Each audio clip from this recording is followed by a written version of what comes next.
বিশ্বনন্দিত মুফাসসিরে কোরআন শহীদ আল্লামা দেলাওয়ার হোসাইন সাইদি রহমতুল্লাহ আলাইহি তার প্রতিষ্ঠিত দারুল কোরআন সিদ্দিকিয়া কামিল মাদ্রাসা খুলনার ৪৩তম বাৎসরিক মহাবিশ্বের মহাবিশ্বয় আমাদের মালিক আমাদের মনিব মহান রব্বুল ইজ্জাতুল জালালের মুখের বাণী কোরআনে কারীম পবিত্র ওয়াজ মাহফিলের সম্মানিত সভাপতি। এখানে 2 দিন অনুষ্ঠান হচ্ছে। গতকাল যারা ছিলেন বিশিষ্ট মুফাসসিরে কোরআন মিডিয়া ব্যক্তিত্ব মাওলানা শায়েখ জামাল উদ্দিন, মুফাসসিরে কোরআন মাওলানা গোলজার হোসাইন, সম্মানিত সভাপতি ছিলেন শেখ আসাদুর রহমান। আজকের মাহফিলের সভাপতি আমার কারাগারের সাথী আল্লামা দেলাওয়ার হোসাইন সাইদি রহমতুল্লাহ আলাইহের সুযোগ্য সন্তান আলহাজ শামীম সাইদি। এতক্ষণ যিনি আলোচনা রাখলেন অত্র মাদ্রাসার সহকারী অধ্যাপক মুফাসসিরে কোরআন মাওলানা মনিরুজ্জামান। কই মনির ভাই কোনটা? আমি খালি নাম শুনেছি, দেখি নাই তো। হায়াতে তাজ্জেবা সিহাতে কল্লিয়া কামনা করছি, আল্লাহ যেন দান করেন, আমিন। এ মাহফিলের সম্মানিত অধ্যক্ষ হাজার হাজার আলেমের উস্তাজ আমার মাথার তাজ মাওলানা মোহাম্মদ ইদ্রিস আলী দামাত বারকাতুহুমুল আলিয়া। মঞ্চে বসা আছেন সম্মানিত ওলামা ইকরাম, বিশেষ করে মাদ্রাসার শিক্ষক শিক্ষিকা মণ্ডলী যারা মানুষ গড়ার কারিগর। সামনে বসা মুসলমান ভাইরা, পর্দার আড়ালের সম্মানিতা মা এবং বোনেরা, প্রশাসনের ভাইরা, প্রাণপ্রিয় খুলনাবাসী, আল্লাহর দরবারে শুকরিয়া জানাচ্ছি যিনি একটা জগদ্দল পাথর বুকের উপর থেকে সরিয়ে দিয়েছে। আমার মনে হয় আগস্টের 5 তারিখের আগে আমির হামজায় মাদ্রাসা না বারান্দায়ও আসতে পারতেন। কি পাথর ছিল বলেন তো? এই পাথরটা আল্লাহ সরিয়ে অন্তত একটা স্বস্তি ফেলার জায়গা দিয়েছেন। আজকে আমি আসার সময় নুরুল ইসলাম সাদ্দাম এই মাদ্রাসার কৃতি ছাত্র, বাংলাদেশ ইসলামী ছাত্র শিবিরের কেন্দ্রীয় সেক্রেটারি জেনারেলের সাথে কথা বলছিল ভাই আমি এখানকার ছাত্র। আলহামদুলিল্লাহ, আমি এখানে এসে শুনলাম আর একবার আল্লাহ রাব্বুল আলামিন এরকম যোগ্য মানুষদেরকে যারা দিন প্রতিষ্ঠার কাজ করবে, দিন প্রচারে কাজ করবে, তাদের এখানে কিয়ামত পর্যন্ত বের হওয়ার সুযোগ করে দেন। দল মত জাতি বর্ণ ধর্ম নির্বিশেষে আজকের এই অনুষ্ঠান, যেহেতু কোরআন শরীফ শুধু মুসলমানদের জন্য না, হাদা বায়ানুল লিন্নাস হুদাল লিন্নাস, মানুষ পদবাচ্য আমরা যারা বিবেচিত তাদের জন্য আল্লাহ কোরআন দিয়েছে। যে দলই করেন না কেন, কোরআন যারা শুনতে এসেছেন সবাইকে আমরা ওয়েলকাম, স্বাগতম জানিয়ে শুকরিয়া আদায় করছি আল্লাহর। আলহামদুলিল্লাহ। আলাম নাশরাহ লাকা সাদরাকা ওয়া ওয়াদানা আনকা ওয়িজরাক আল্লাযী আনকাযা যাহরাক। এই আয়াতের তাফসিরে ফি জিলালিল কোরআন সাইয়্যিদ কুতুব রহমাতুল্লাহ আলাইহি উনি লিখেছেন, হে নবী আপনার পিঠকে বাঁকা করে রেখেছিল, এটা বোঝা, এটা পাথর, সেটাকে আমি আল্লাহকে সরিয়ে দেইনি। আমার মনে হয় আগস্টের 5 তারিখের পরে এই আয়াতটা আবার নতুন করে আরেকবার নাজিল হয়েছে। ১৫০০ বছর আগে একটা পাথর ছিল পৃথিবীর মানুষের উপরে, সেটা হচ্ছে IMA জাহিলিয়াতের পাথর। আর 2009 থেকে যে 24 পর্যন্ত একটা পাথর ছিল, এটার নাম হচ্ছে আওয়ামী জাহিলিয়াতের পাথর। শব্দ দুইটাই প্রায় কাছাকাছি না? IMA আর আওয়ামী, ওদের কাজও প্রায় সমান সমান। আমি IMA জাহিলিয়াতের ইতিহাস পড়েছিলাম, ওরা 14টা কাজ করেছিল, কিন্তু 15 নম্বর কাজটা ওদের ছিল না, কিন্তু আমাদের দেশে ছিল। ১৫০০ বছর আগে ওরা 14টা কাজ আঞ্জাম দিয়ে যদি IMA জাহিলিয়াতের যুগে বাস করে, আমরা তার চাইতে আরো কঠিন জায়গায় ছিলাম, কারণ আমরা 15টা কাজ করে ফেলেছিলাম। ওই জামানার ইতিহাস পড়লে আমরা দেখেছি কেউ বাড়ি থেকে চলে গেলে, এই এর নাম তো ক্লাস না, এদিকে তাকান, আর ক্যামেরাম্যান যদি এবার একটা ওঠে না, কানের নিচে এমন জোরে দেব না, এদিকে তাকিয়ে থাকে, যেখানে যা হচ্ছে হয়ে যাক। ওই জামানার ইতিহাসগুলো পড়তে গিয়ে দেখলাম যারা বাড়ি থেকে চলে যেত, বাড়ির লোকজন যারা, তারা এই বিশ্বাস করতো যে আমার বাবা, আমার ভাই, আমার স্বামী, আমার ছেলে ফিরে আসবে। কিন্তু আমরা এমন একটা আওয়ামী জাহিলিয়াতের যুগে পদার্পণ করেছিলাম, বাড়ি থেকে কেউ চলে গেলি ও যে ফিরে আসবে গ্যারান্টি ছিল? বাড়ি থেকে চলে যাওয়া না, বাড়ি থেকে ধরে নিয়েছে, কোথায় যে রেখেছে। 10 বছর আয়না ঘরে ছিল, ব্যারিস্টার আরমান, কেউ জানেই না। আমান আজমি সাহেব 11 বছর ছিল, কেউ জানেই না। আমিও 10 দিন ছিলাম, কিন্তু মানুষ জানতো যে আমি আছি। তো ওরা এমন টর্চার করেছিল এই শরীরটার উপরে, মাথার চুল থেকে পায়ের তালু পর্যন্ত 1 ইঞ্চি ওরা জায়গা বাকি দেয়নি। এই খুলনার এক অফিসার পেয়েছিলাম, আছে, নাম বললে আবার তো চাকরি চলে যাবে, এখন আছে। আমার মনে হয় 5 তারিখের পর থেকে আমার এই মোবাইল নাম্বার কোথায় পেয়েছে জানি না, কমপক্ষে 20 বার কল দিয়েছে। হুজুর কি আর কিছু বলেন? তার মানে টান দেখেই বুঝি যে খুব বিপদে আছে।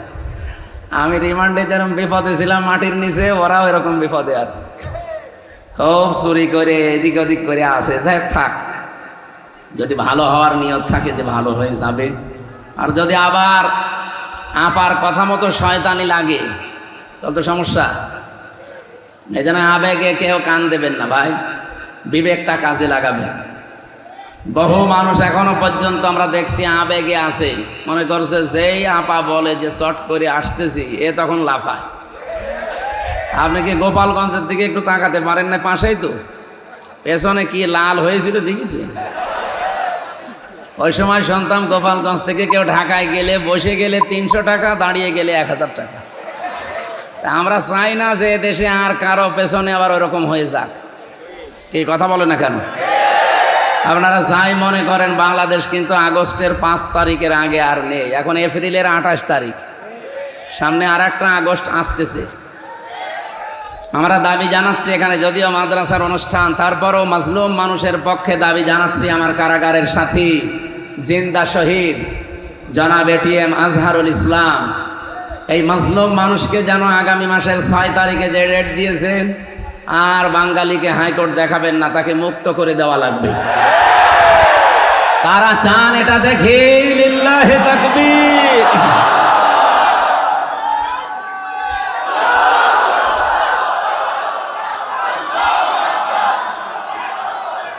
আলহামদুলিল্লাহ।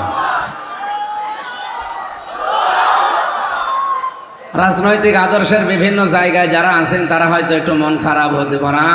তাফসির মাহফিলে, কোরআনের মাহফিলে আপনি ওনার নাম ধরলেন। আরে ভাই, উনি একজন মাজলুম মানুষ।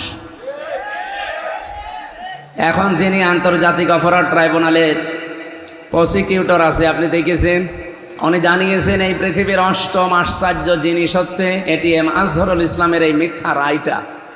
কারণ যার ভিত্তিতে ওনারা রায় দিয়েছেন, সাক্ষী কেউ 6 কিলো দূরে, কেউ 3 কিলো দূরে, কেউ 2 কিলো দূরে, যে তারা কি মানে বাস পাখির চোখ লাগিয়েছিল? হ্যাঁ, আমরা 200 হাত ধরে ভালো দেখতে পাই না, সে 6 কিলো দূর থেকে দেখলো কি করি? এটা যে দাহা মিথ্যা কথা আর একজনের মানে হিংসার প্রতিফলন, এটা আজ দেশের মানুষ, বিদেশের মানুষ বুঝে ফেলেছে। শুধু দেশের মানুষ যে বোঝে তা না, বাইরে আমি কয়েকদিন আগে যে মালয়েশিয়া, সিঙ্গাপুর, থাইল্যান্ড, বহু দেশে গেছি। এই ছোট্ট বয়সে আল্লাহ আমাকে যত দেশে নিয়েছে, ওখানে যারা এই দেশের মানুষ বাস করে, শুধুমাত্র যাদের দিলে মোহর মারা তারা বাদ দিয়ে সব আফসোস করছে। বিশেষ করে আল্লামা সাঈদীর জন্য তো করেই, এই মানুষটার জন্যও করে যিনি এখনো পর্যন্ত আটক আছে। আমরা চাচ্ছি অতি সত্বর আর বাঙালিকে হাইকোর্ট দেখাতে যাবেন না, এবার কিন্তু দেওয়ালে ফিট ঠেকে গেছি। এই দেখেন, আর পেছানো যাচ্ছে না, যতই চেষ্টা করি আর পেছানো যাচ্ছে। সুতরাং আমাদেরকে ধৈর্যের পরীক্ষা আর নেবেন না।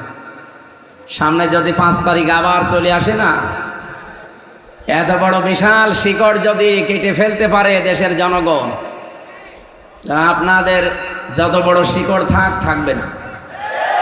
ফাকতি আদাবিরুল কওমিল্লাযিনা যালামু, সূরা আনআমের 45 নম্বর আয়াতের প্রথম অংশে আছে। আল্লাহ বলেন, জালেমদের শিকড় কাটা হয়ে গেছে। কেটেছে কে? না, আপনি আলেম, কতিয়া এটা মসুদ, এর ফাইল জানা আছে? আপনি আন্দাজ বললেন কেন? কথা বলবেন না, যারা আলেম আছে তারা জবাব দেবেন। আল্লাহ বলেন জালেমদের শিকড় কাঁটা হয়ে গেছে। কেটেছে কে? আবার আল্লাহ বলেন এর ফাইলই তো জানা নেই, কর্তাকে কেউ জানে না।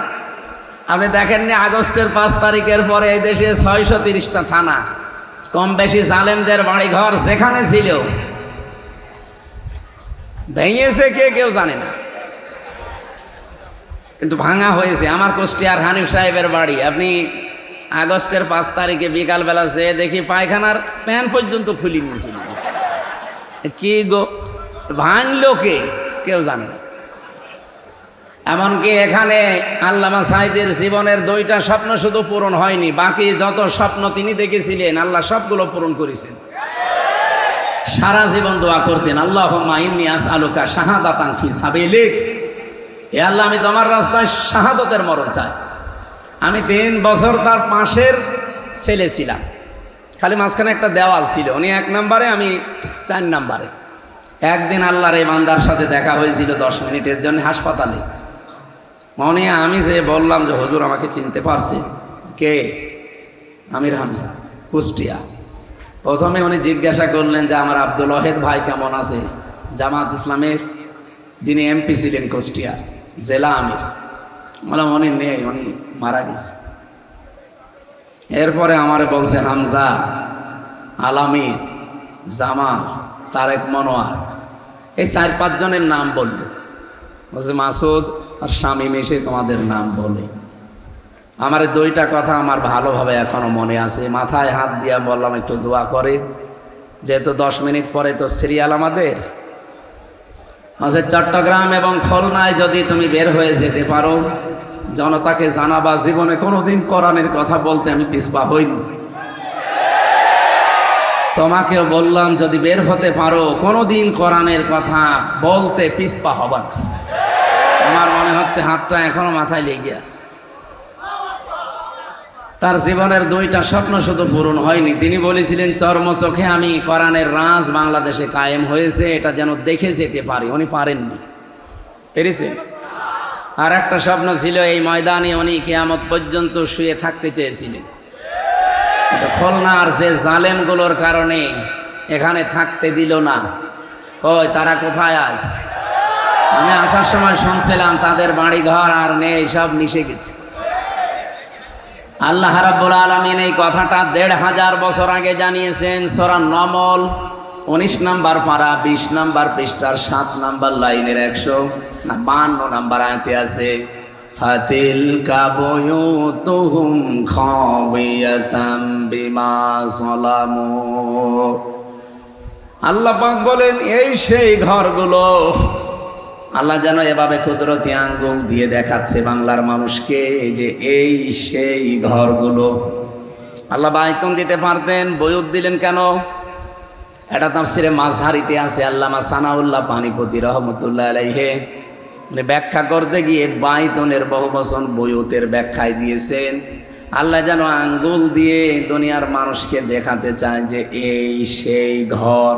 যদিও লূত আলাইহিস সালামের জামানার কাহিনী এটা। কি করেছিলেন? খাবিয়াতাম বিমা যালামু, আল্লাহ বলেন জনশূন্য করে দিয়েছি, পরিত্যক্ত হয়ে আছে আজ এই জালেমদের জুলুমের কারণে। মুফাসসির লিখেছেন পৃথিবীর যেখানে জুলুম হয় ওই জায়গা পর্যন্ত আল্লাহর কাছে অভিশপ্ত হয়ে যায়। বাংলাদেশের যেখানে যেখানে জুলুম হয়েছিল আজ দেখেন জায়গাগুলো পর্যন্ত আজ পরিত্যক্ত। কি কথা বলছেন না কেন? কয়েকদিন আগে আমি কিশোরগঞ্জে ছিলাম, জেলা শহরের ওপরে জমজমাট অফিস। কিশোরগঞ্জ জেলায় বিশাল অফিস নিয়ে কারবার করতো, সন্তান মানুষকে বিনা কারণে এখানে নিয়ে টর্চার করত। ওর মাটির নিচে পর্যন্ত টর্চার সেজ ছিল। আগস্টের 5 তারিখের পরে ঘরটা এমন অবস্থা, এই খাবিয়াতাম দেখে আসলাম পুরা মিশে গেছে। এতটুকুই না, মানুষ এখন অনেকে দেখি পেশাব পায়খানা করছে।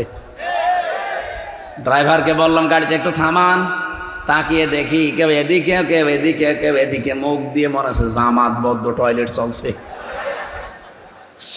এমনি এগুলো আল্লাহ করেনি।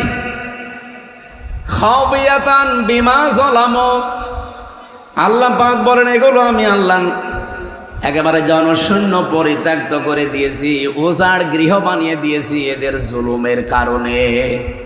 এ পর্যন্ত যদি আয়াত শেষ হয়ে যেত আমি আয়াতটা পড়তাম না, এর পরের অংশ আমাদের জন্যে। আল্লামা সাঈদীর জীবনের শেষ আশাটা আপনারা পূরণ করতে দিলে কি হতো? আমি আজকে পিরোজপুরে যে কবর জিয়ারত করে আসলাম, অথচ এখানে থাকলে আমি এখানে এসে করতে পারতাম। বাংলাদেশ সহ বিশ্বের কত মানুষ কোরআনের মহব্বতে এসে অন্তত এই মাদ্রাসা দেখতে পারতো তার কবরের ওসিলায়। নেয়ামত আপনারা চিনতে পারেননি। লাইন শাকারতুম লাযিদান্নাকুম, যদি নিয়ামতের শুকরিয়া আদায় করো ওটা আবার বাড়িয়ে দেব। এই জন্য লামে তাকিদ নুনে সাকিলা, গ্যারান্টি দিয়ে আল্লাহ দিয়েছেন অবশ্যই আমি নিয়ামতের শুকরিয়া আদায় করলে বাড়িয়ে দেবই। আমার প্রশ্ন হচ্ছে, বিশ্ব নবীকে আল্লাহ পাঠালেন মক্কায়, অথচ কিয়ামত পর্যন্ত তিনি থাকবেন মদিনায়। মক্কার মানুষেরা বিশাল নিয়ামতের শুকরিয়া আদায় করে নাই। যারা শুকরিয়া আদায় করেছে আল্লাহ কিয়ামত পর্যন্ত তাদের কাছে রেখে দিয়েছে। যদিও উনি খুলনা বিভাগের সন্তান না, উনি বরিশাল বিভাগের সন্তান। খুলনা বিভাগের মানুষের জন্য যা করে গেছে এটা ভোলার মতো, ঋণ শোধ করার মতো। আমি গতকালকেও খুলনা বিভাগ ছিলাম বরিশালে, তার আগের দিনও বরিশালে। ওই সমস্ত জেলার চাইতে নিজেদের বিভাগ নিজেদের জেলার চাইতে তিনি আমাদের খুলনাবাসীর জন্য আরো বেশি কিছু করলেন।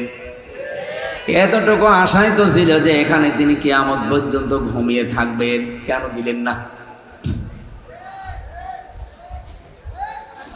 নিয়ামতের শুকরিয়া আদায় করলে আল্লাহ নিয়ামত বাড়িয়ে দেয়। যারা শুকরিয়া আদায় করেননি তাদের এই জুলুমের কারণে, এটা তার উপর একটা জুলুম ছিল, এই জুলুমের কারণে আজ আল্লাহ তাদেরকে পদে পদে শাস্তি দিচ্ছেন। আবার আমি যেহেতু পরের শব্দটা বলার জন্য আয়াতটা পড়েছি, এবার শোনেন।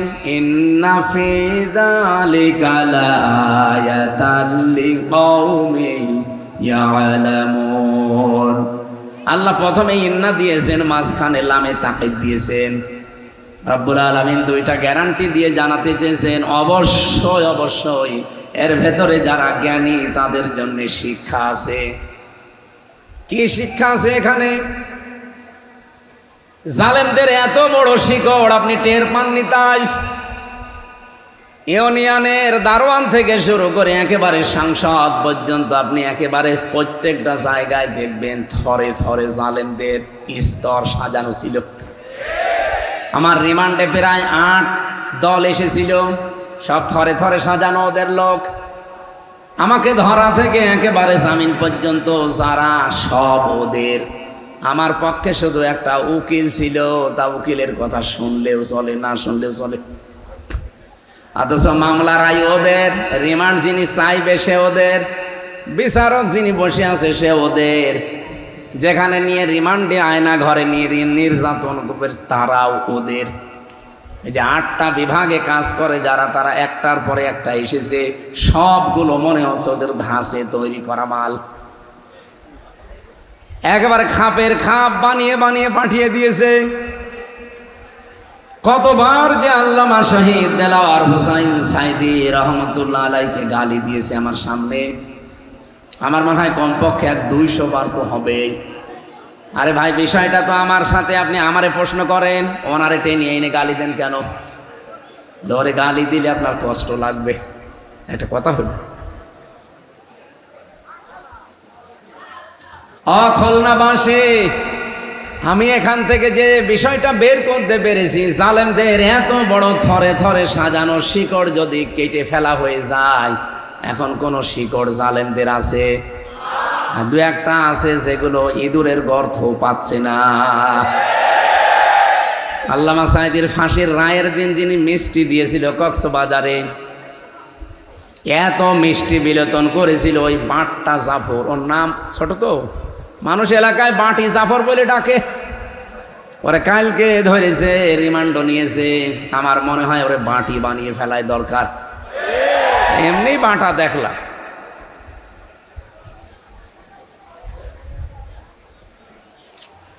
খুলনাবাসী, এবার আমার শিক্ষাটা বলি, রেকর্ড হচ্ছে তো, সারা বাংলাদেশে লাইভ চলছে, সবাইকে জানাই, জালেমদের এত শিকড় আল্লাহ কেটে ফেলে আমাদেরকে যেটা দিতে চান, এলে আমি তাকিদ দিয়ে ভালো করে শোনেন। আগামীতে যারা আসবেন, সিয়ারে কারা আসবেন আমরা জানি না, যারা আসবেন এরাও যদি এরকম জালেমের মতো কিছু করেন, আল্লাহর কসম 5 বছর পরে আপনার বাড়ি ঘর শ্মশান হয়ে যাবে। এই জন্য এই ঠিক আছে,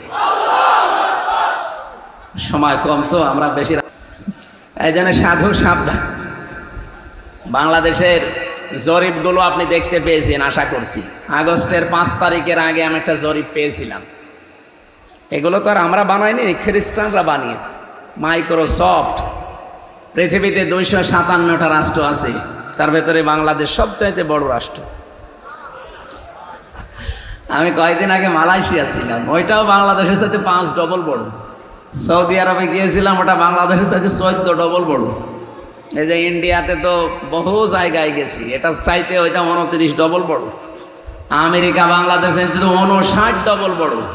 59টা বাংলাদেশ জোড়া দিলে যত বড় হবে, একটা দেশ অত বড়। ওদের তুলনায় আমাদের এই দেশ একটা পাড়া না, একটা গ্রাম। এই 257টা দেশ নিয়ে ওরা রিপোর্ট বানিয়েছে। এই বাংলাদেশের তথ্যটা আমি দেখলাম, উনি যেমন একটা একটা করে পড়ে পড়ে শোনাচ্ছিলেন, আমি পেয়েছি ইন্টারনেটে এইভাবে। আগস্টের 5 তারিখের আগে এই দেশে মাত্র 100 জনের 15 জন মানুষ চাইতো যে ইসলাম কায়েম হোক। তার ভেতরে মাহফুজুর রহমান নামে একজন আছে, এখানে দেখলাম। কই মাহফুজ ভাই? চলে গেছে। উনি একজন। এদেশে মাত্র 100 জনের 15 জন মানুষ অ্যাক্টিভ ভাবে বলতো যে আমরা ইসলাম কায়েম করতে চাই। অথচ এই যে এপ্রিল আজকে 28 তারিখ, 17 তারিখে একটা রিপোর্ট পেয়েছি, এই বাংলাদেশে এখন 100 জনের 77 জন মানুষ চাচ্ছে আমরা এদেশে ইসলাম চাই। আপনি ষড়যন্ত্র করে কি করবেন? যত করবেন আল্লাহ তত এগিয়ে দেবেন। কি কথা বলছেন? গোবিন্দ পরামানিকের মতো একটা হিন্দু, এই লোকটা গত পরশুদিন লাইভ দিয়ে বলেছে এই দেশে ইসলাম যদি আসে, হ্যাঁ একটা দলের নামও বলেছে, আমি নাম নিলাম না, যদি এই দলটা আসে এই দেশে অন্য যারা আমরা বাস করি সবচাইতে বেশি নিরাপদে থাকতে পারবে। আমার তেলাওয়াত কিন্তু আয়াতে কিছু কথা স্থান কাল পাত্র ভেদে আসবে, আমরা সেই দিকে এগিয়ে যাচ্ছি ইনশাআল্লাহ। যেহেতু সবার জন্য আল্লাহ রাব্বুল আলামিন কোরআনে কারিমকে উন্মুক্ত করে দিয়েছেন, এটা অন্যান্য ধর্মের মতো শুধু ঠাকুররা শুধু পুরোহিতরা পড়বে না, এটা সবার জন্য। সেদিন যশোরে কলেজের এক অধ্যাপক পেয়েছিলাম, উনি বিসিএস ক্যাডার। ওনারে বললাম যে স্যার আপনার মুসলমান হওয়া লাগবে না, আমাদের ধর্মে যেহেতু বাড়াবাড়ি নেই, জবরদস্তি নেই, আপনাকে আমি জোর করি না। হ্যাঁ জোর করলে আপনাকে আমি পিটিয়ে মুসলমান বানাতে পারতাম, কারণ এদেশে 92% মুসলমান, আর আপনারা মাত্র কয় ভাগ। যদি নিয়ম থাকতো ইসলামে তো আপনাকে পিটিয়ে মুসলমান বানাতাম, কারণ আপনার বিবেক আছে, আপনি বিবেক কাজে লাগান না। যেহেতু আমাদের ধর্মে এটা নেই, আপনাকে আমি আহ্বান জানাচ্ছি, আমাদের ধর্মীয় গ্রন্থ কোরআন এটা আপনি শুধু বুঝে বুঝে পড়বেন। পুরাটা ইংরেজিতে পড়েন, বাংলায় পড়েন, যে কোনো ভাষায় আপনি তো ক্যাডার পড়েন। 3 মাস পরে দেখি লোকটা নিজেই মুসলমান হয়ে গেছে। তো এই জন্যে আমরা চাই আজকের এই অনুষ্ঠান, এটা কি শুধু মুসলমানদের জন্য হুজুর? না, এটা সবার জন্য। যারা এসেছেন সবাইকে নিয়ে আমি আরেকবার বলছি আলহামদুলিল্লাহ। দরুদ আর সালাম পাঠ করার মাধ্যমে আজকের তেলাওয়াতকৃত আয়াত সূরা মায়েদা 55-56 একটা আয়াতের তাফসীর করবো ইনশাআল্লাহ। আল্লাহ যেন আমাকে তাফসীর করার তৌফিক দেন। জবান খুলে কোরআনের এই আয়াত থেকে কিছু নেওয়ার জন্যে, আমল করার জন্যে পড়েন। আউযু বিল্লাহি মিনাশ শাইতানির রাজিম, বিসমিল্লাহির রহমানির রহিম।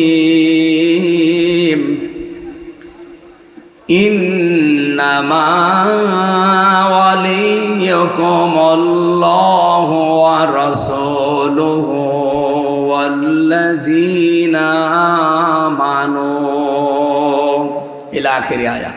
কোন সূরা পড়লাম জানো? মায়েদা। জোরে বলেন কি? মায়েদা মানে দস্তরখানা, খাবারের প্লেট। আল্লাহ এই নামকরণ দিয়ে আমি তাফসিরে পেয়েছি, বোঝাতে চেয়েছেন, ফি জিলালিল কোরআনে পাবেন।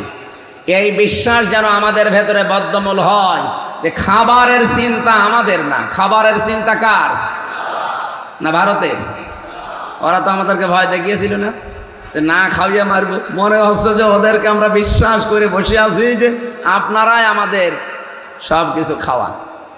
কয়েকজন বলতেছিল এ কথা যে এদেরকে আমরা কিছু না দিলে না খেয়ে মারা যাবে।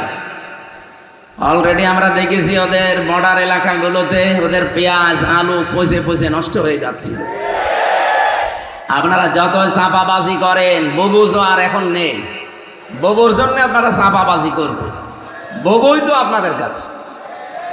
সুতরাং চাপাবাজি করে আর এই দেশের মানুষকে দাবিয়ে রাখা যাবে না। এখন আমাদের ব্যবসা চলছে তুরস্কের সাথে, চীনের সাথে, পাকিস্তানের সাথে, সৌদি আরবের সাথে। আপনি দেখেন এমন একটা প্রতিবেশী এরা, তাম পৃথিবীতে এখন দুইটা জাতি নিকৃষ্ট, একটা ইহুদি আর একটা এই মুশরিকরা। সব হিন্দু না ভাই, সব হিন্দু খারাপ না, কিন্তু মুশরিক যারা উগ্রপন্থী, যারা জঙ্গি, বিশেষ করে এই মোদির মুরিদ যারা, এগুলো যে মানুষের তালিকায় আর নেই এটাও মাইক্রোসফট জানিয়েছে। তামাম দুনিয়ায় সবচাইতে বেশি ডেঞ্জার এবং নিকৃষ্ট মানুষ হচ্ছে উগ্রপন্থী, এখন যারা আল্লাহর ঘরগুলো ভেঙে দিচ্ছে। ও শয়তানরা আজকেও আল্লাহর একটা ঘর ভেঙেছে, দেখেছেন না? 12:30টার দিকে আজকেও একটা ঘর ভাঙছিল। আমি যে হাদিস পড়েছিলাম আপনাদের কি মনে আছে? মানিদ্দাআ মা লাইসা লাহু ফালাইসা মিন্না ওয়ালিয়াতাবাওয়া মাকআদাহু মিনান নার। ভালো করে শোনেন, এই হাদিসকে আমি বানালাম। হাদিসের বাংলা হচ্ছে, কোনো ব্যক্তি যদি এমন জিনিসের দাবি করে যে জিনিসের প্রকৃত মালিক সে নয়। আমি আবার বলছি, মানিদ্দাআ মা লাইসা লাহু, কোন ব্যক্তি যদি এমন জিনিসের দাবি করে যে জিনিসের প্রকৃত মালিক সে না, ফালাইসা মিন্না, 1 নম্বরে তার শাস্তি হচ্ছে সে আমার দলভুক্ত না। ওই দিন থেকে সে নবীর উম্মত থেকে বের হয়ে গেল। কি বুঝলেন আপনি?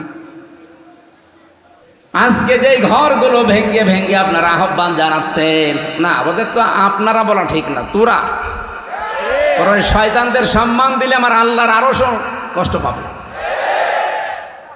এই শয়তানগুলো পৃথিবীর মানুষ মাটির নিচে পায় তেল, গ্যাস, সোনা, রূপা, আর ওরা সব মাটির নিচে পায় কি?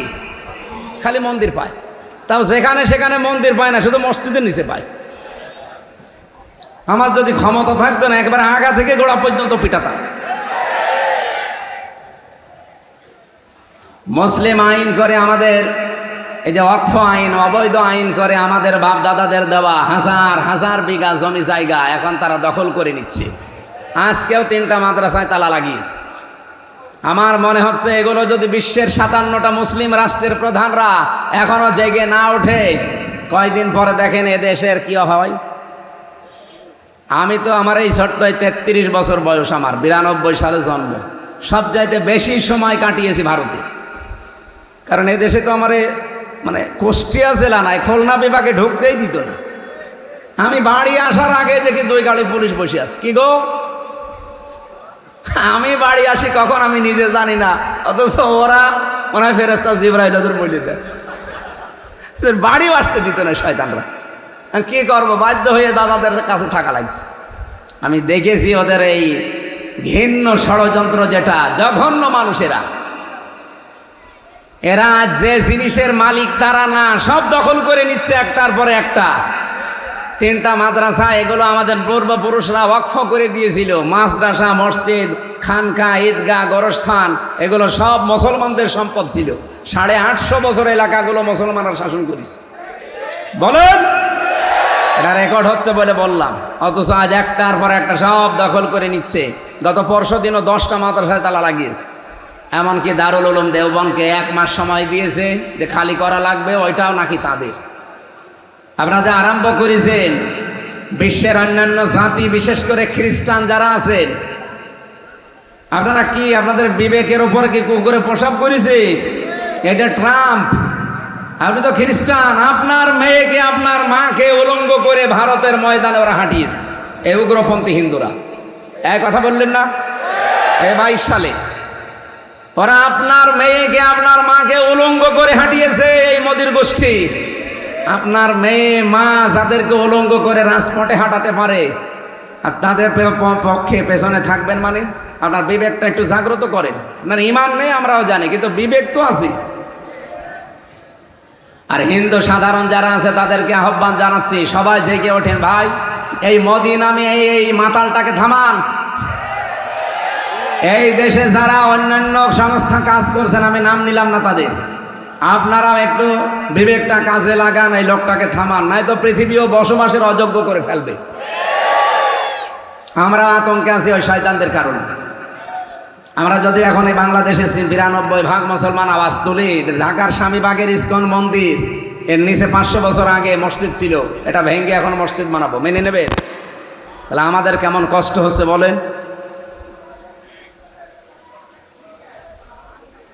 আসেন তো হাদিসের প্রথম শাস্তিটার দিকে তাকাই। যে জিনিসের মালিক আপনি না, ওই জিনিস যদি নিজের দখলে নিয়ে নেন, প্রথম শাস্তি কি? আপনি ওই দিন থেকে নবীর উম্মত আর নেই। এ পর্যন্ত বুঝেছেন? বুঝেছেন না? বুঝেননি? আগস্টের 5 তারিখের পর থেকে বাংলাদেশের বহু জিনিস আমরা দেখলাম, যার না সে কিন্তু দখল করে নিয়েছে। এটা হয়তো খুলনায় শুরু হয়নি, বলেন?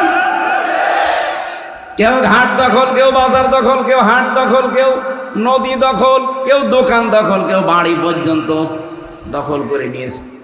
আর এখন অনেক মানুষকে দেখলাম দখল করার সময় আবার আল্লাহর নাম নিয়ে শুরু করে, বিসমিল্লাহ। আপনি যার নামে শুরু করেন সেটা আপনার না, ওটা যদি আপনি দখলে রাখেন, যেই দিন দখল করেছেন ওই দিন থেকে আপনি আর নবীর উম্মত নেই। অখলনাবাসী নবীর উম্মত যারা থাকে না, তারা মারা গেলে জানাজা জায়েজ আছে, কবরে দেওয়া। আপনি তো নবীর উম্মতই না, আপনাকে আমি কি বলে রাখবো? বিসমিল্লাহি ওয়া আলা মিল্লাতি রাসূলিল্লাহ তো বলা জায়েজ নেই, কারণ আপনি রাসূলের আদর্শ থেকে চলে গেছেন। এই জন্য যার জিনিস নিয়েছেন, যেটা আপনার না ওইটা ফেরত দেন। ফেরত দেবেন তো?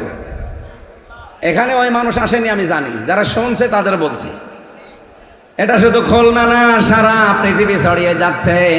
যে জিনিসের অধিকার আপনার নেই, ওটা যদি নিজের দখলে নিয়ে নেন, যেভাবেই হোক, সাদাবাজি করে হোক, ছিনতাই করে হোক, ডাকাতি করে হোক, চুরি করে হোক, প্রতারণা করে হোক, যেভাবেই নিয়েছেন ওইটা ফেরত দেওয়া লাগবে, নয়তো আপনি মারা গেলে আপনি নবীর উম্মত নেই।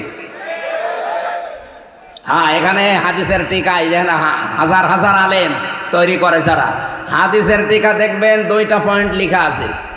1 নম্বরে, আপনার জিনিস হাত ছাড়া হয়ে গিয়েছিল, ওইটা আপনি আবার ফেরত পেয়েছেন, তাহলে হাদিসের শাস্তির আওতা মুক্ত থাকবেন আপনি। প্রিন্সিপাল সাহেব আছে, জিজ্ঞাসা করবেন, পরবর্তীতে ক্লাস নিলে বলবেন হাদিসের টিকা দেখান। মুসলিম শরীফের হাদিস, হযরতে আবু যর রাদিয়াল্লাহু তাআলা আনহু থেকে বর্ণিত। যে জিনিস আপনার ছিল ওইটা যদি আপনি আবার ফেরত পান, তাহলে হাদিসের প্রথম শাস্তি কি? ফালাইসা মিন্না, এর ভেতরে আপনি নেই, আপনি নবীর উম্মত থাকতে পারবেন। আমি একটা উদাহরণ দিচ্ছি। বাংলাদেশে ইসলামী ব্যাংক যাদের ছিল তারা ফেরত পেয়েছে। এখন যদি কেউ ফতোয়াবাজি করে যে না এটা ছিনতাই হয়ে গেছে, ইসলামী ব্যাংকে আপনার বাবার নাকি? যাদেরটা তারা ফেরত পেয়েছে। আর কথা বলেন না কেন? যাদের জিনিস তারা ফেরত পেল, আপনার ফতোয়া আসে কোত্থেকে? আপনার বাবা তৈরি করেছে ইসলামী ব্যাংক। যাদের মাথার ঘাম পায়ে ফেলা সম্পদ, তারা আবার ফেরত পেয়েছে। হ্যাঁ, আপনারটা যদি এরকম হারিয়ে যায়, সেটা ফেরত পেয়েছেন, ওইটার জন্য আমরা কিছু বলবো না। কিন্তু অন্যের জিনিস যদি নিজের দখলে নিয়ে বাহাবা করেন, আল্লাহর কসম আপনি নবীর উম্মত থেকে বের হয়ে গেলেন। আর আপনার জন্য জানাজা দিয়ে আর কবর দিয়ে আমি মিথ্যা কথা বলতে যাব কোন কারণে? যে বিসমিল্লাহি ওয়া আলা মিল্লাতি রাসূলিল্লাহ, আপনি তো রাসূলের মিল্লাতেই নেই। 2 নাম্বার শাস্তিটা আরো কঠিন, এটা না বলি, এটা আমাদের জন্য না। ওয়ালিয়াতাবাওয়া মাকআদাহু মিনান নার, সে যেন জাহান্নামে একটা নিজের স্থান তৈরি করে নিল। আজ ইসরায়েল ওদেরকে 1940 সালে থাকতে দিয়েছিল, এই যে রোহিঙ্গাদের যেমন থাকতে দিয়েছি, ফিলিস্তিনের মুসলমানরা দয়া করে ইমানের কারণে তাদের থাকতে দিয়েছিল। তাদের গায়ে কোনো কাপড় নেই, পায়ে কোনো স্যান্ডেল নেই, খালি গায়ে খালি পায়ে ঘুরে বেড়াচ্ছিল তামাম দুনিয়া, কেউ নেই। ওরা মানবতার খাতিরে থাকতে দিল, আর শয়তানরা এখন তাদেরকে উচ্ছেদ করছে। সুতরাং যে জিনিস যার ছিল না সে যদি দখল করে নেয়, ওর প্রথম শাস্তি সে নবীর উম্মতে নেই, দ্বিতীয় শাস্তি সে জাহান্নামে নিজের স্থান একটা তৈরি করে নিয়েছে। বলেন নাউজুবিল্লাহ। আমার কথা ছিল মায়েদা মানে দস্তরখানা, খাবারের প্লেট, খাজানসি। আল্লাহ আমাদেরকে এই নামকরণ দিয়ে বোঝাতে চেয়েছেন, আমার বান্দা বান্দি খাবার নিয়ে কোনো টেনশন তোমার দরকার নেই। তুমি দুনিয়ায় যাওয়ার 50,000 বছর আগে কতটুকু খাবে, কতটুকু পড়বে, এটা আমি লিখে পাঠিয়েছি। সুতরাং যেটা নিয়ে চিন্তা করা দরকার ওইটা কি? বলেন বলেন, ঈমান। এইটা নিয়ে চিন্তা করা দরকার। আল্লাহ জানে শুরু করেছেন, ইন্নামা ওয়ালিয়ুকুমুল্লাহু ওয়া রাসূলুহু ওয়াল্লাযীনা আমানু। অবশ্যই এই যে মা শব্দটা ইন্নার পরে যদি যোগ হয়, যারা আরবি গ্রামার পড়ায়, বালাগাত মান থেকে প্রায় 13টা কায়দা লেখা আছে এই মা দিয়ে। আমি আলেমদের জন্য বলছি, বাংলা অর্থ দাঁড়াবে ইন্নার পরে মা আসলে কেবলমাত্র, শুধুমাত্র, একমাত্র। আল্লাহ বলতে চেয়েছেন একমাত্র, শুধুমাত্র, কেবলমাত্র এই পৃথিবীতে তোমাদের অভিভাবক, তোমাদের বন্ধু, 3টা মানুষের নাম, 3টা জিনিসের নাম আমরা এখানে পেয়েছি। তোমাদের একমাত্র কেবলমাত্র বন্ধু হবে কে? আমি আল্লাহ। আরো জোরে বলেন। 2 নম্বরে রাসূলুহু, তোমাদের বন্ধু হবে রাসূলুল্লাহ। 3 নম্বরে আল্লাযীনা আমানু, তোমাদের ভেতরে যারা ঈমানদার, এই মানুষগুলো তোমাদের বন্ধু হবে। এখন ঈমানদার তো বাংলাদেশে অভাব নেই, যেহেতু 92% আমরা মুসলমান দাবি করি। তাহিরি তো ঈমানদার দাবি করছে, কথা বলছেন না? অথচ শিরিকের যত কাজ কারবার তার দিয়ে আরম্ভ হয়। এই যে জিকির থেকে আরম্ভ করেন আপনি, জিকির একটা ইবাদত, এখানে শিরিক ঢুকিয়েছে তারা। আল্লামা সাঈদী সারা জীবন আপনি দেখেছিলেন, উনি জিকিরের আলোচনা করলেই বলতেন 4টা শব্দ জিকিরের। আলেমদেরকেও জিজ্ঞাসা করেন, সুবহানাল্লাহ, আলহামদুলিল্লাহ, লা ইলাহা ইল্লাল্লাহ, আল্লাহু আকবার, এর বাইরে জিকিরের শব্দ নেই। যদি থাকে ওগুলো দোয়া দরুদ। অথচ কত দরবার থেকে আজ জিকিরের আওয়াজ আসতেছে, ইয়া আলী বাবা, কেল্লা বাবা, ফতে বাবা, শাহ আলী বাবা। এগুলো কি এই 4টার ভেতরে আছে? বলেন। এই জিকিরগুলো যারা আবিষ্কার করছেন, ওয়াদারুল্লাযীনা ইলহিদুনা ফি আসমাই, যারা আল্লাহর নামকে ইলহাদ করে। ইলহাদ মানে পরিবর্ধন করে দেয়, এমনকি আল্লাহর নাম পাল্টিয়ে ফেলে। এই মানুষগুলোর সাথে তোমরা ডাকবা না। এটা রেকর্ড হওয়ার কারণে সামাম পৃথিবীর মানুষকে বলছি, এই 4টার বাইরে জিকির করবেন না। কালকে আমি চরমনার ময়দানে ছিলাম প্রায় 2 ঘন্টা, সরসিনার ময়দানে ছিলাম প্রায় 2 ঘন্টা, এনএস কামিল মাদ্রাসায় গিয়েছিলাম, পুরাটা দেখলাম সারাদিন। কালকে ওইগুলো পেয়েছি। আহ্বান জানাচ্ছি আপনাদেরকে, আপনি চরমনায় যান, আটরশি যান, সরসিনায় যান, এনএস কামিল মাদ্রাসায় যান, আর দারুল কোরআন সিদ্দিকিয়া খুলনায় আসেন, চট্টগ্রামের বাইতু শরফে যান, যেখানেই যান এই 4টা শব্দের বাইরে যদি জিকির দেয়, ওই দরবারে আর যাবেন না। এই কথা বলেন না কেন? কত মানুষ কিন্তু উলট পালট জিকির বানিয়েছে, কত শব্দ দিয়ে তাদেরকে 50টা বছর আল্লাহর বান্দা বুঝিয়েছে, এরপরও তারা মানতে রাজি না। কারণ এগুলো মেনে নিলে বাপ দাদার বানানো ব্যবসা আর থাকে না। আল্লাহ যে ইলহিদুনা ফি আসমাই দিলেন, খেয়াল করেছেন আয়াতটা? আল্লাহর নামকে আপনি অর্ধেক করেও ডাকতে পারবেন না। কেউ যদি বলে সুবহান সুবহান, না, আপনার জিকির হয়নি। সুবহান আল্লাহ বলা লাগবে। আলহামদ হবে না, আলহামদুলিল্লাহ বলা লাগবে। এক কথা বলছেন না কেন? আল্লাহু আল্লাহু না, আল্লাহু আকবার বলা লাগবে।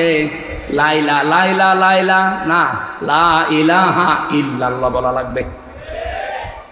আমি কি এগুলো বানিয়ে বলছি? সুতরাং শিরিক যারা করেন তারাও আজ ঈমানদার দাবি করছেন। 92% মুসলমানের দেশে ঈমান আছে কাদের? আল্লাহ এখানে 3টা পয়েন্ট দিয়েছেন। যদি এই 3টা গুণ কারো ভেতরে থাকে, সেই ঈমানদার, তাদেরকে তোমরা দুনিয়ায় বন্ধু হিসাবে গ্রহণ করবা। আমি আয়াতটা পড়ার পরে চিন্তা করেছিলাম, আল্লাহ বন্ধুর কথা কেন বললেন? এটা তাফসিরে তাবারির ভেতরে পাবেন। আয়াতের বিস্তারিত ব্যাখ্যা দিয়েছেন তাফসিরে তাবারি। মুফাসসির বলেন আল্লাহ বন্ধুর কথা দিয়েছেন এই জন্যে, পৃথিবীতে মানুষের জীবনে সবচাইতে বেশি প্রভাব পড়ে বন্ধুর। কথা বলছে না কেন? আমাদের যেটা পালিয়েছে ওটা অত খারাপ হতো না যদি বন্ধু মোদির প্রভাব না পড়তো। ওইটা একটা শয়তান, ওই শয়তানের প্রভাব পড়ার কারণে এটাও শয়তান হয়ে গেছে। যদি ওই প্রভাব মুক্ত হয়ে অন্য কোনো প্রভাব ধরতো এত খারাপ হইতো না। প্রভাবে খারাপ করে ফেলেছে। আবার ওনাকে উস্কানি দেওয়ার জন্য সারা জীবন শোনাচ্ছে। এই 15 বছরে তো শুনলাম কেউ কেউ বলতো যে আমাদের স্বামী স্ত্রীর সম্পর্ক। স্বামী স্ত্রীর সম্পর্ক হয় কি করে? ও দাদা তো মুসলমানই না, দাদা কি মুসলমান? আর ওনার সাথে আপনি বিয়ে দেবেন কি করে? যায় সূরা বাকারা 221 নম্বর আয়াত,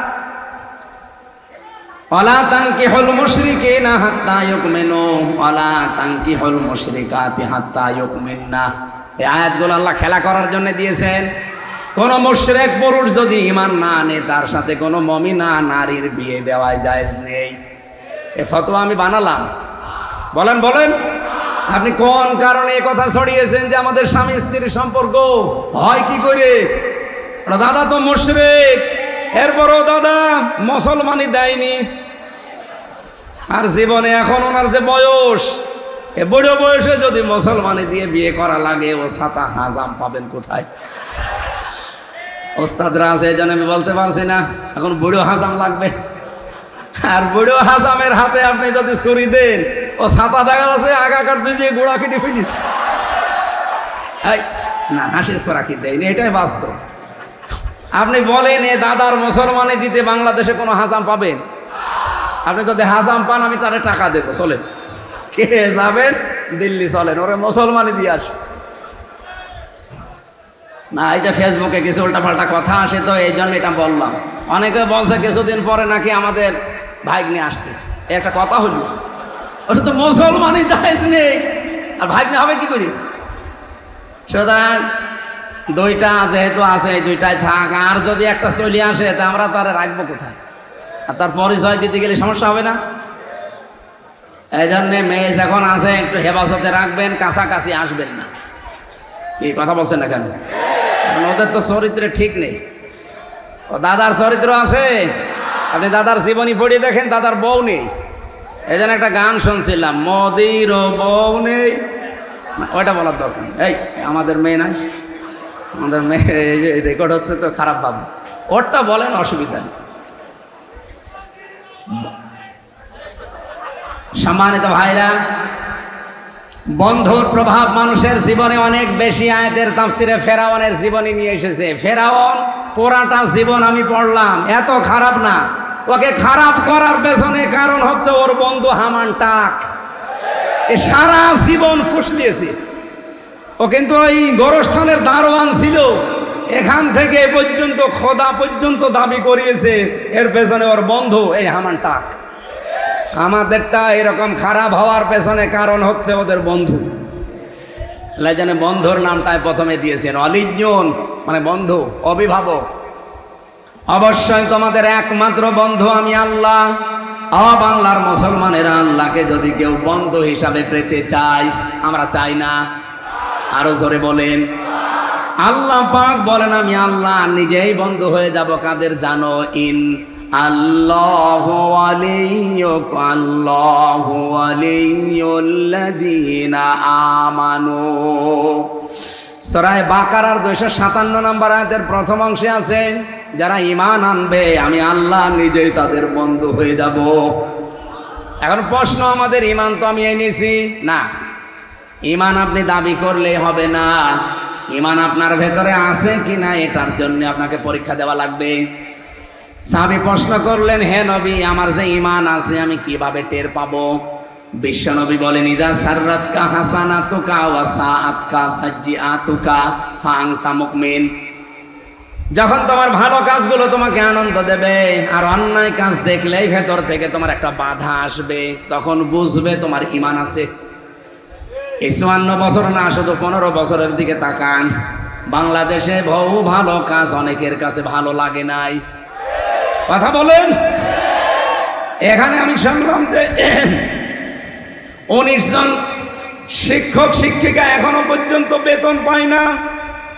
সারে গামা পড়ায়, তার বেতন দিতে কোনো বাধা নেই, আর আল্লাহর কোরআন পড়াচ্ছে তাদের বিনা বেতনে। এটা যে অন্যায়, অনেকে অন্যায় জানার পরেও অন্যায় মনেই করে না। আমার বিবেকে এখন বাধা দিচ্ছে যেন এটা ঠিক হচ্ছে না। বাংলাদেশে মাদ্রাসা শিক্ষা বোর্ডের যিনি সিনিয়র সচিব, আমার কুষ্টিয়ায় বাড়ি, পরশুদিন আমার কাছে কল দিয়েছিল। ওনার শ্বশুর বাড়ি সাতক্ষীরা, একটা মাহফিল নিয়েছি। আমি মনে হয় এই বিষয়টা যে ওনার কাছে তুলে ধরবো আজকে। দারুল কোরআন সিদ্দিকিয়া কামিল মাদ্রাসা, যেহেতু উনি মাদ্রাসা শিক্ষা বোর্ডের সিনিয়র সচিব, এখন কুষ্টিয়ায় বাড়ি, আমার জেলার সন্তান। আশা করছি কথা স্যার আমার রাখবে। শুধু এইটা মিলে না, আরও আমি এই আল্লামা সাঈদী ফাউন্ডেশনের যে মাদ্রাসা, ওখানেও ছিলাম। ওইটার জন্যও কথা নাকি কালকে বলেছি, ওইটার জন্য কথা তুলবো। এই যতগুলো প্রতিষ্ঠান, বিশেষ করে কোরআন শিক্ষায়, হাদিস শিক্ষার জন্যে, এই মানুষগুলো বেতন পাবে না, এটা একটা অন্যায় না? অন্যায় দেখেও 15 বছরে কারোর কাছে অন্যায় মনে হয়নি। আমার তো ভেতর থেকে একটা বাধা আসতেছে এখন কথা শোনার পর থেকে, আর আপনারা 15 বছরেও বাধা আসে নাই। যার ভালো কাজ দেখলে আনন্দ লাগে না, অন্যায় দেখলে যার কাছে খারাপ লাগে না, ভেতর থেকে বাধা হয় না, সে বুঝবেন তার ঈমান নেই, তার নতুন করে এখন ঈমান আনা লাগবে। সুতরাং ঈমান যারা আমরা এনেছি, এই 2টা পয়েন্ট সামনে রেখে বলেন, আমাদের ঈমান আছে? না না, আন্দাজে দাবি করেন কেন? এখন ঈমান যদি আপনার আমার এসেই থাকে ভেতরে, আল্লাহ বলেন আমি আমার বন্ধু হয়ে গেছে তারা, তাদের জন্য আমার কয়েকটা কাজ আছে। এবার একটু সমস্যা হবে আপনাদের, আমি জানি একটার ব্যাখ্যা করলে কিছু মানুষ একটু উসবিস করে। আমি কি বানিয়ে বলবো ভাই? আর আমরা আছে না, দেখছে না, আল্লাহু ওয়ালিয়ুল্লাযীনা আমানু, আমি আল্লাহ তাদের বন্ধু হয়ে গেছি যারা ঈমান এনেছে। এখন আল্লাহ যেহেতু ঈমানদারদের বন্ধু, আল্লাহ কি করবে বন্ধুর জন্য? ইখরিজুহুম মিনাজ যুলুমাতি ইলান নূর, তিনি অন্ধকার থেকে বের করে আলোর দিকে নিয়ে আসবে। আর আপনাদের কাছে ওয়াজ করা কি খুলনাবাসী সারা জীবন আল্লামা সাঈদী বলতেন, অন্ধকার মানে মানুষের তৈরি করা আইন, আর আলো মানে কোরআন। এই বাংলাদেশে যারা মানুষের তৈরি করা আইন প্রতিষ্ঠার জন্য কাজ করছেন, কোরআনের আলো, কোরআনের আইনের পেছনে যারা সময় ব্যয় করেন না, সম্পদ ব্যয় করেন না, আপনার মেধা যোগ্যতা ব্যয় করেন না, আল্লাহ আপনাকে এখনো বন্ধু হিসাবে মানে নাই। আপনি যদি আল্লাহর বন্ধু হয়ে যেতেন, আল্লাহ একটা কাজ করতো কি, অন্ধকার থেকে আপনাকে বের করে আলোর দিকে নিয়ে আসতো। বাংলাদেশ জামাত ইসলামের যে দাওয়াতি মিশন চলছে, 30 তারিখ পর্যন্ত শুনলাম বাড়িয়েছে। হাজার হাজার মানুষ আজ যারা মানুষের তৈরি করা আইনের পেছনে কাজ করত, তারা এখন আল্লাহর তৈরি করা আইন প্রতিষ্ঠায় দলে যোগ দিচ্ছে। তারা যেন বিশ্বাস করে আল্লাহ তাদেরকে বন্ধু হিসাবে মেনে নিয়েছে। তাদের ঈমানটা এতদিন যা ছিল নামে, এখন যে ঈমান হচ্ছে এটা কামে। এক কথা বলেন না কেন? ইখরিজুহুম মিনাজ যুলুমাতি ইলান নূর, আল্লাহ যদি সত্যি আপনার বন্ধু হয়ে যায়, আপনাকে আর মানুষের তৈরি করা আইনের পেছনে থাকতে দেবে না, বের করে নিয়ে এসে আলোর দিকে নিয়ে আসবে। আলো মানে কোরআন, কোরআনের 55টা নাম আছে, তার একটা নাম নূর। এই আলোর দিকে মাস্ট বি আপনাকে যখন নিয়ে আসবে, আপনি বুঝবেন আল্লাহ আপনার বন্ধু হয়ে গেছে। আপনি সিস্টেম অপর পৃষ্ঠায় দেখুন, পরের আয়াতে, আল্লাযীনা কাফারু আউলিয়াউহুমুত তাগুত ইখরিজুনাহুম মিনান নূরি ইলায যুলুমাত। এই পৃথিবীতে যারা কাফের তাদেরও বন্ধু আছে, তাদের বন্ধু তাগুত, তার নাম শয়তান। শয়তান যদি কারো বন্ধু হয়ে যায়, তারও কাজ আছে। শয়তান তো আর বসে থাকবে না, বন্ধুর জন্য কিছু না কিছু করবে। শয়তানের বন্ধুকে 1 নম্বরে সে উপকার করবে কি, আল্লাহ যেন আমাদের উপকার করে, অন্ধকার থেকে বের করে আলোর দিকে নিয়ে আসে, মানুষের তৈরি করা আইন প্রতিষ্ঠা বাদ দিয়ে আল্লাহর আইন প্রতিষ্ঠার কাজে লাগিয়ে দেয়। আর শয়তান হচ্ছে আল্লাহর আইন বাদ দিয়ে মানুষের তৈরি করা আইন প্রতিষ্ঠায় লাগিয়ে দেয়। এখন আপনি নিজের সাথে মিলান, আপনি আল্লাহর বন্ধু না শয়তানের বন্ধু? এত বাংলায় কাট সাট বলার পরও যদি কেউ না বোঝার ভান করে থাকেন, আমার কিছু করার নেই। এখন আমার নাম ধরা লাগবে। বাস্তবতা এটা, আপনি নিজেকেই প্রশ্ন করলে আর কারো কাছে যাওয়া লাগবে না। মানুষের তৈরি করা আইন কানুন এটা আল্লাহর সাথে শিরিক। এক কথা বলছেন না কেন? কারণ আল্লাহ যেটা পারে ওইটা অন্য কেউ পারে, এই বিশ্বাস করার নাম। আর শিরিক যে করে সে মুশরিক। আর মুশরিকের জন্য জান্নাত হারাম, জাহান্নাম ওয়াজিব। আয়াত বলছি না, এটা বাংলা বললাম। এই পৃথিবীতে আল্লাহর তৈরি করা আইন বাদ দিয়ে যারা অন্যের আইন কায়েম করার জন্য চেষ্টায় আছেন, সে বাবার আইন হতে পারে, স্বামীর আইন হতে পারে, চাচার আইন হতে পারে, ব্রিটিশের আইন হতে পারে, যার আইনই হোক, এটা শিরিক, প্রকাশ্য শিরিক চলছে এটা। কেন আমি বললাম এ কথা এত জোর দিয়ে? সূরা আলে ইমরান 4 নাম্বার পারা 9 নাম্বার পৃষ্ঠা 4 নাম্বার লাইন 3 নাম্বার লাইনের 154 নাম্বার আয়াতের মাঝের অংশে আছে। যত তাফসির আছে বাংলাদেশে আপনি মিলান, আমি 42টা মিলিয়েছি। সব মুফাসসির এক কথা দিয়েছে, ইয়াকুলুনা হাল্লানা মিনাল আমরি মিন শাইইন কুল ইন্নাল আমরা কুল্লাহু লিল্লাহ।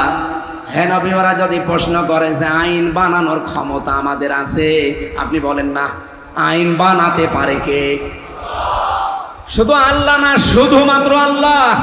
আইন বানানোর ক্ষমতা দুনিয়ায় কারো? আরো জোরে বলেন কারো? সুতরাং আল্লাহর আইনের সাথে অন্যের আইন কায়েমের জন্য যারা চেষ্টা করছেন, আপনি নামাজ পড়তে পারেন, রোজা রাখতে পারেন, হজ করে আসতে পারেন, দাড়ি রাখতে পারেন, আপনি কিন্তু মুশরিক। এর চাইতে বাংলায় আর কি বলা যায় বলেন? আপনি বলেন। এরপরেও যদি কেউ না বোঝেন, এদিকে আসেন। বৃষ্টি হচ্ছে নাকি? হ্যাঁ, বৃষ্টি হচ্ছে না? আমি আশা করছি আপনি কথা বুঝেছেন এবং যারা শুনছে তারাও বুঝেছে। এরপরে যদি কেউ না আসতে চায়, আমা তাওফিক ইল্লা বিল্লাহ। কি আলাইহি তাওয়াক্কালতু ওয়া ইলাইহি উনীব। আমার আর কোনো ক্ষমতা নেই। হ্যাঁ, আমার হাতে যদি লাঠি থাকতো দারোগা পুলিশের মতো, আপনাকে পিটিয়ে আমি আয়াত মানাতাম। আমার ভাইরা, আমি আশা করব এবং বিশ্বাস করব যারা শুনতে পাচ্ছেন তারা বিবেকটা কাজে লাগিয়ে মেনে নেবেন। আল্লাহ যেটা পারে ওটা অন্য কেউ, আরো জোরে বলুন, অন্য কেউ। সন্তান দিতে পারে কে? অন্য কেউ। আমাদের এই ইদ্রিস আলী সাহেব পারে। সেদিন আমার বগুড়াতে এক লোক এসে বলছে, হুজুর আপেল পড়িয়ে দেন। আমি সূরা ফাতিহা পড়ে ফু দিলাম। আমার কানের কাছে মুখ নিয়ে বলছে, হুজুর এমন আপেল পড়বেন যেন ছেলে হয়।